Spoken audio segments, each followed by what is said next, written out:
High, welcome to another new mini vlog. এটা ছিল পরশু দিনের ভিডিও। বেশ সকালে তাড়াতাড়ি উঠেছিলাম, উঠে ফ্রেশ হয়ে খেয়ে নিয়েছিলাম অল্প একটু হানি ওয়াটার। আর এখন তো দিদুন আছে, তো ব্রেকফাস্টে বানিয়ে দিয়েছিল লুচি, সাথে ছোলার ডাল আর পায়েস। ব্রেকফাস্ট করে ভাবলাম একটু ওই বাড়িতে যাই পুচকুর সাথে দেখা করতে। তো গিয়ে বেশ কিছুক্ষণ খেলা করলাম ওর সাথে। বাড়িতে এসে স্নান করে নিয়েছি লাঞ্চ। লাঞ্চে ছিল ভাত, দই কাতলা আর সাথে একটা পাঁচমিশালি সবজি। তো তারপর একটা পার্সেল এলো, ওটাই আনবক্সিং করলাম। আর আজকে ছিল আমাদের একটা বিয়েবাড়ির ইনভিটেশন, তো তার জন্যই রেডি হওয়া।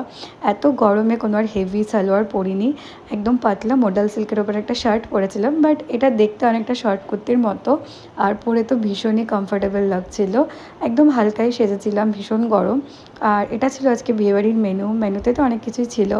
তো ফার্স্টে ছিল পনির সাটে, বাটার নান, বাটার মশলা, তারপর ছিল চিকেন বিরিয়ানি, ভাত, তারপর দই কাতলা, মাটন আর চাটনি, পাঁপড়, দই মিষ্টি, এগুলো তো ছিলই। তো আজকের মতো এটুকুই, আবার দেখা হবে নেক্সট।